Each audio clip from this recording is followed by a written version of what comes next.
नीट जाईल ते माय घातली तर त्याला चढ बनायचं, नाही तर कडू आमच्या पोलवर चढू नको. काही हे राजीनामे द्यावे आराम करायला आणि बार वाट्याने सरळ त्यांच्या घरी जाऊ. इथं खुर्चीवर बसायचा त्याला अधिकार काही नाही.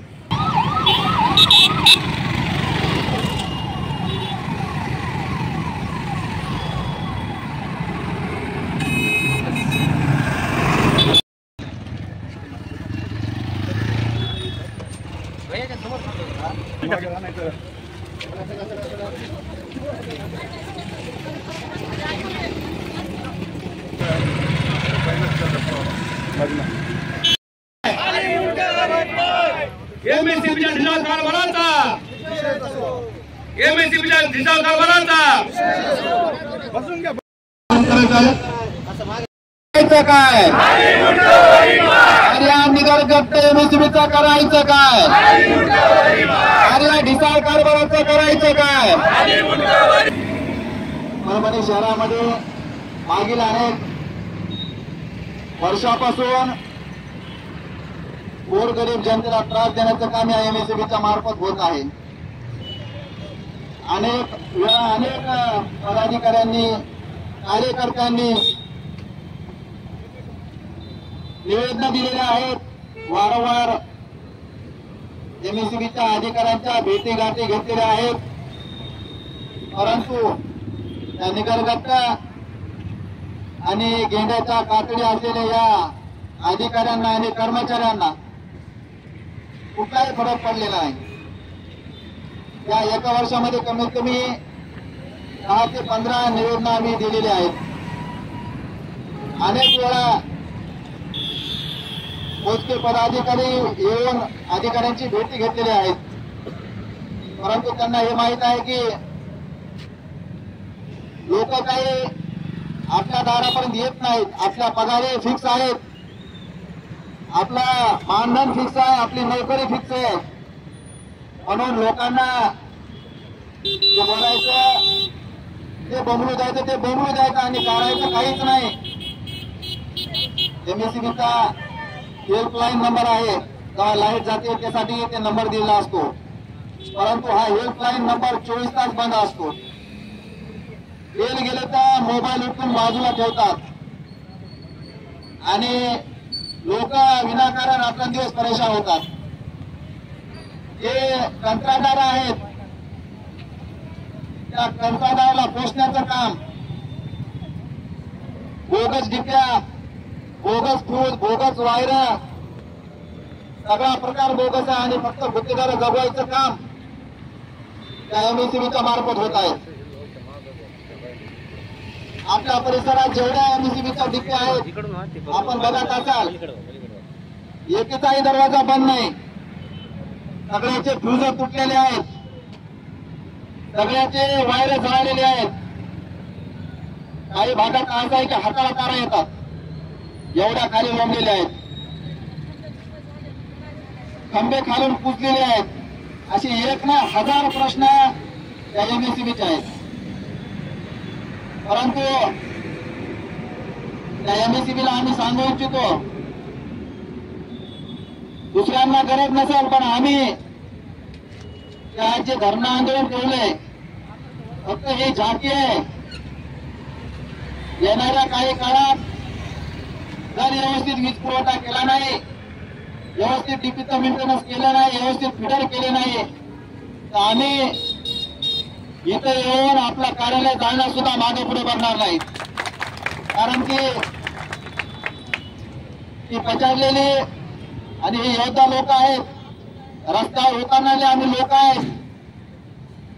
त्यामुळे जे कुणी त्यांनी या लोकांना हलक्यात घेत असेल त्यासाठी इशारा आहे.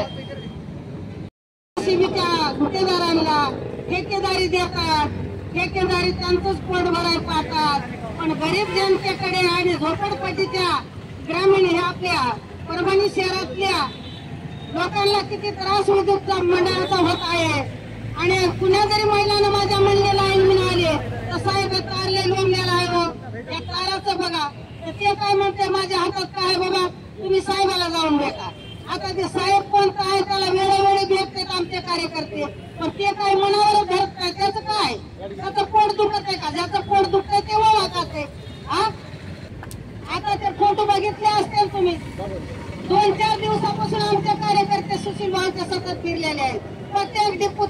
ताब्यात घेतलेले, काही बसल्या जागून फोटो छापले नाहीत.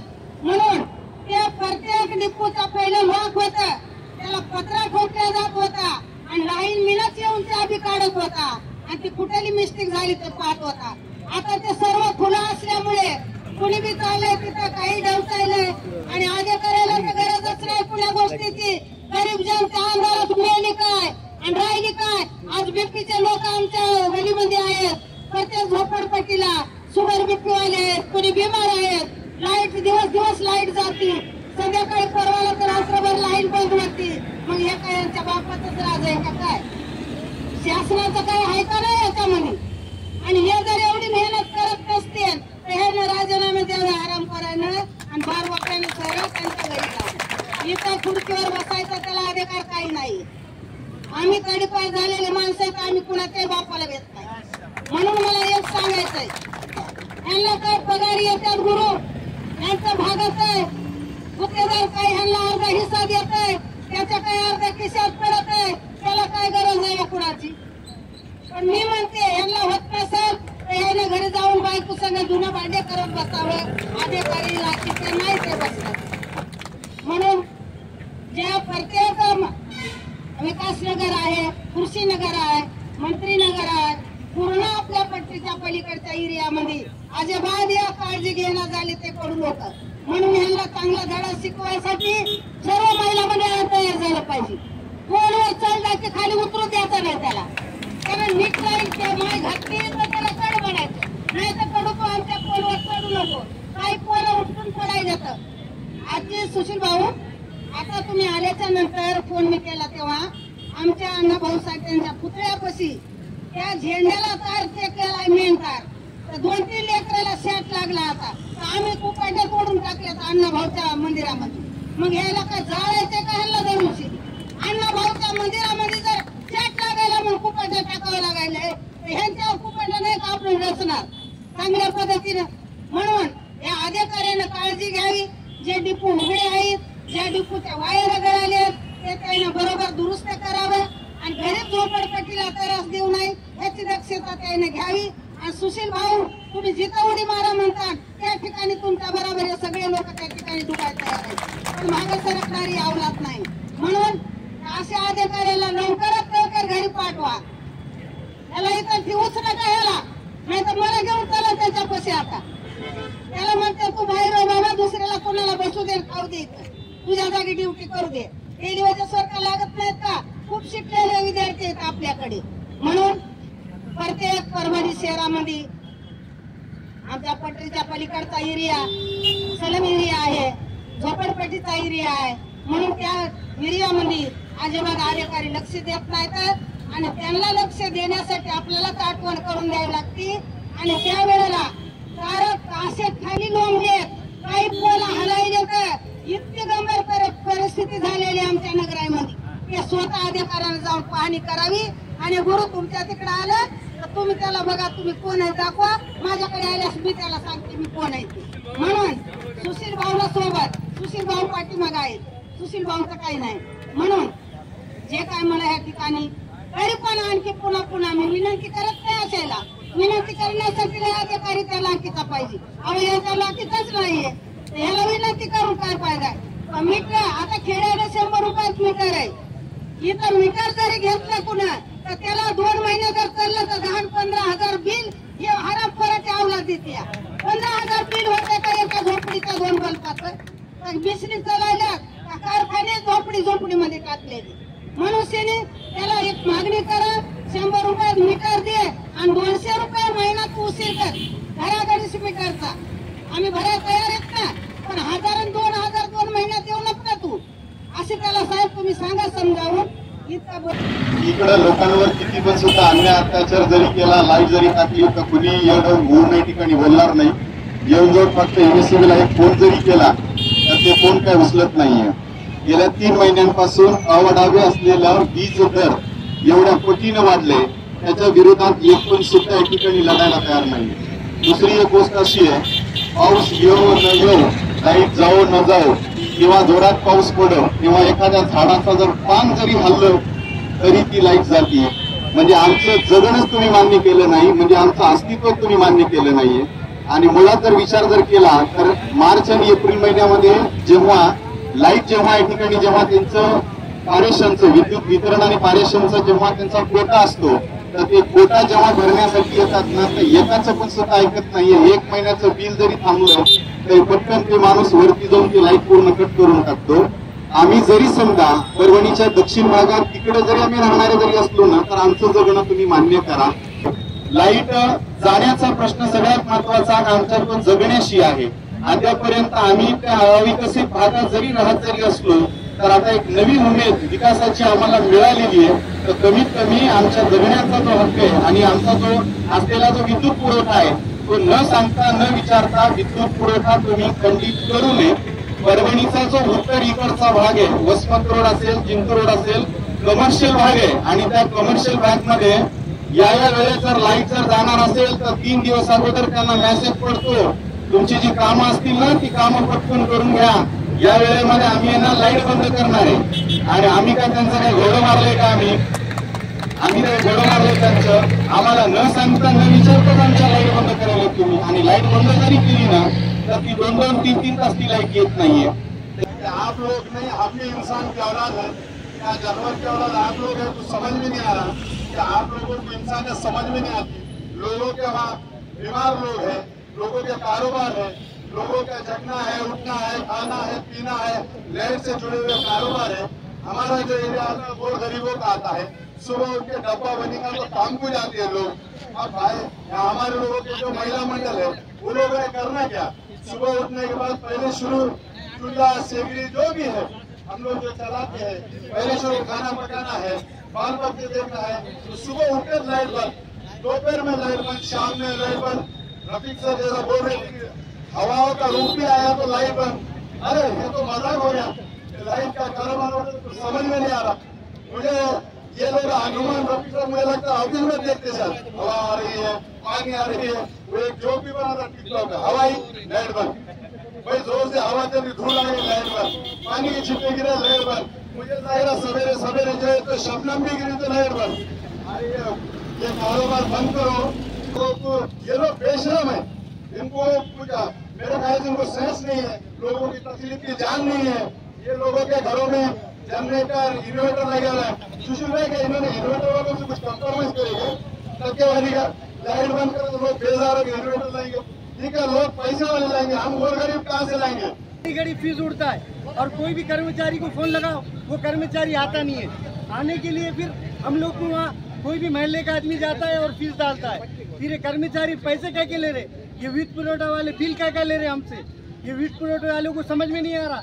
इंजिनियर आता है, इंजिनियर चेक करता है तुम्हाला डीपी फास्ट झालेला आहे आम्ही येणार 2-4 दिवसात येणार ते तुमचा डीपी फिट करून देणार.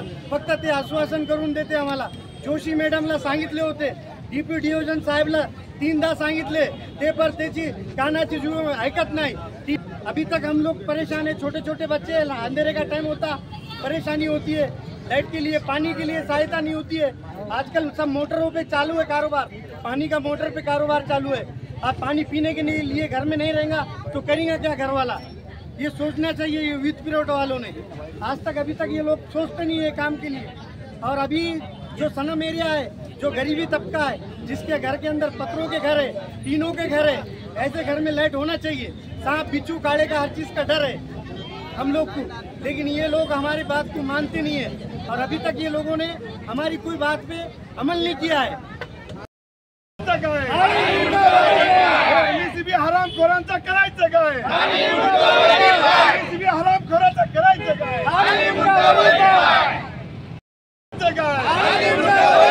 हरामखोर कर्मचारीचं करायचं काय. हरामखोर कर्मचारीचं करायचं काय. हरामखोर कर्मचारीचं करायचं काय.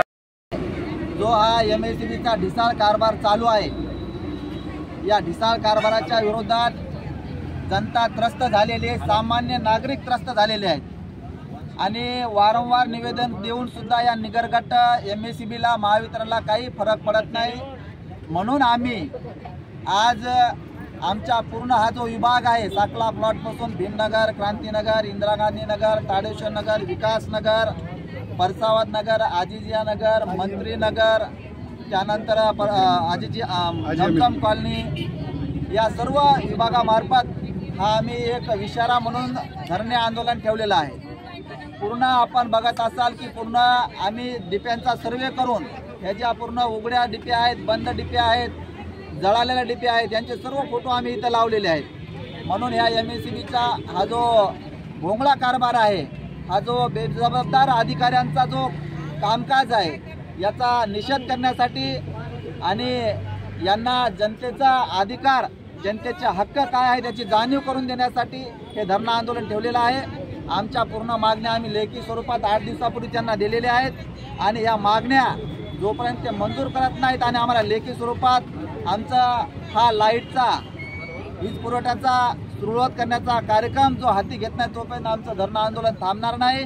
म्हणून हे पूर्ण नगरवासियांतर्फे मी या MSEBच्या अधिकाऱ्यांना इशारा देतो की आम्हाला जोपर्यंत आपण लेखी स्वरूपात आम्हाला आश्वासन देत नाहीत, लेखी स्वरूपात आम्हाला लिहून देत नाहीत, तोपर्यंत आम्ही हे धरणं आंदोलन संपवणार नाहीत आणि या निगरगट्ट शासनाच्या विरोधात, निगरगट्ट MSEBच्या विरोधात आणखी तीव्र आंदोलन उभारण्यात येईल एवढा इशारा देतो आणि मी माझे 2 शब्द संपवतो।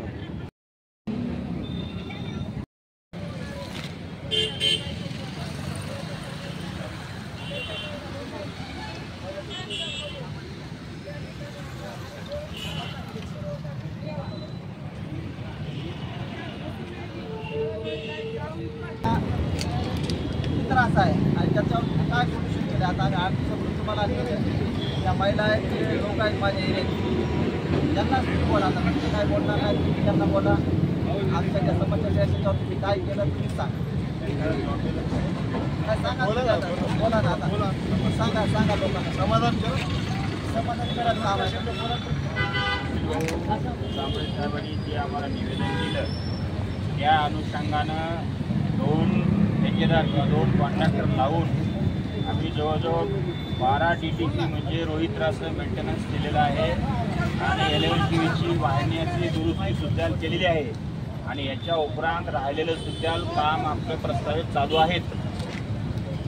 याच्यामुळे आमची विनंती आहे की आम्ही कामं केलेले आहेत, आम्ही करत आहोत, तुमच्या मदतीनं सहकार्यानं आम्ही कामं करणार आहोत, तरी आमची विनंती आहे की आपलं धरणे आंदोलन मागं घ्यावं आणि आम्हाला काम करायची आणखी संधी देण्यात यावी।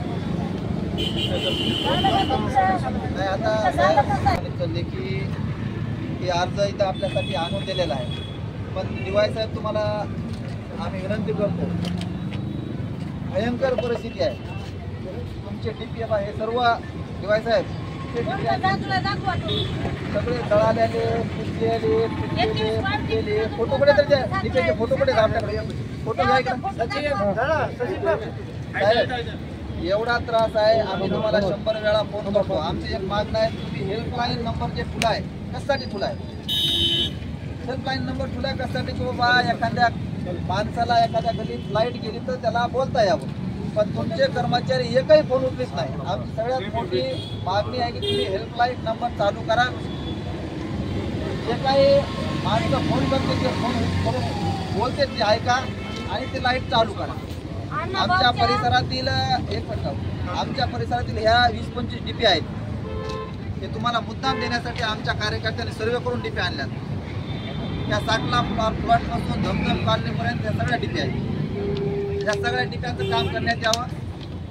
आमच्या काही भागामध्ये क्रांतीनगर असो, विकासनगर झोपडपट्टी असो, मंत्रीनगर असो, हाजी आजमत कॉलनी असो, साहेब अक्षरशः खंबे असे पुसलेत खालून, लाकूड जसं पुसतोय तसं खंबे पुसलेत, ते खंबे बदलण्यात यावं। ताराचं काय अशा आहेत की हाताला तार येते, हाताला धरलं तर तार येत आहे, ते तार ओढून घेण्यात यावं। काही ठिकाणी 2च तारे आहेत आमच्या क्रांतीनगरमध्ये, त्यानंतर भीमनगरमध्ये सिंगल लाईन आहे, ते तार बसवण्यात यावं। जे गुत्तेदार आहेत तुमचे ते आमच्या संघ द्यावं, आमच्या समोर त्याच्या ओळखी करून द्या, आमच्या समोर बोलवा त्या गुत्तेदाराला कोणते गुत्तेदार आहेत। त्याच्यानंतर आमचं फिडर 5-5 फुटासाठी आहे। आमची विनंती आहे की आमचं या ठिकाणी ते ITR फिडरला जोडावं। ITR फिडरला आमची सगळ्यात मोठी मागणी की आमच्या DPI ज्या आहेत बाबा तुम्ही चांगल्या कॉलण्यासाठी लाईट व्हायले, मग आमच्या या गोरगरीब झोपडपट्टी एरियाचं काम होईल, त्याच्या संग भेदभाव करू नये आणि आमची इच्छा आहे आमच्या सगळ्या डिग्र्या ज्या आहेत त्या आयट्या फिडरला जोडा. म्हणजे तुम्ही आता डॉक्टर लाईनला चांगल्या कॉलन्याला चांगलं फिडर आणि आमच्यासाठी भंगार म्हणून आयट्याला आयट्याचं जे काय तुमचं फिडर आहे तिथं आमच्या डिग्र्या जोडण्याचं त्या सगळ्या मागण्या तुम्ही आम्हाला लेखी दिलेल्या आहेत. ते निवेदन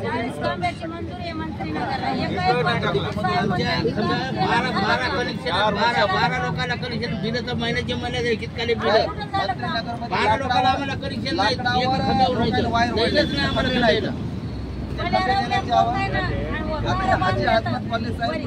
लोकांच्या घरात येतात लोक आळला मंजूर झाला साहेब. 1 वर्ष झाला टिपी दिला नाही. लेटर आहे टिपी माझ्या हातात तुम्हाला लबाड लोक बोलायला येतं. तुम्ही त्याच्या विश्वासावर म्हणाला झालं का त्या लोकांना कामच केलं नाही तर आमच्या गलीला जास्त त्रास आहे. ठाण्यामध्ये राहिल्यामध्ये राहतात.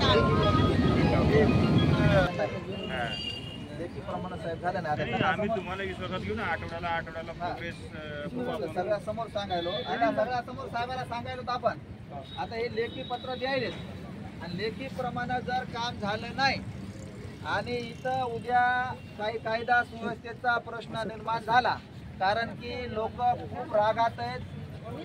लोकांचा संताप अनावर झालेला आहे आणि उद्या जर काही कायदा सुव्यवस्थेचा प्रश्न निर्माण झाला काही MSCBची जाळपोळ झाली काही वाहनांची जाळपोळ झाली याला जबाबदार सर्वस्व MSCB असेल. तुम्ही लेखी द्यायला आज परंतु विचार करून दिलात हे आम्हाला वाटतं की तुम्ही विचार करून दिले आणि हे काम पूर्ण करा. काम आपलं चालूच राहणार आहे. आता मागं आचारसंहिता असल्यामुळं कॉन्ट्रॅक्टर भेटले नाहीत आम्हाला. त्यांना आम्हाला वर्क ऑर्डर देता आली नाही. परंतु आता आचारसंहिता संपण्याच्या आधी 2 कॉन्ट्रॅक्टर टाकले त्यांच्या एरियात. साहेब 2 वर्षापासून बरं का ऐकून घ्या. त्यामुळं सगळ्या ट्रान्सफॉर्मरचं मेंटेनन्स ट्री कटिंग जम्प बदलणं सगळंच कामं चालू आहेत. आता तुम्हाला याचं म्हणणं आपले 15 ते 20 दिवसात आली दिसेल कसं इम्प्रूव्हमेंट झाले आपल्या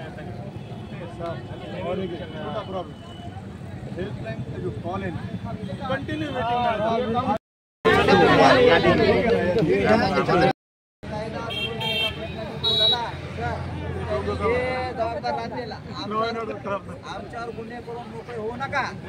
आम्हाला उद्या तुम्ही आश्वासन बघायला लेखी दिले. धन्यवाद.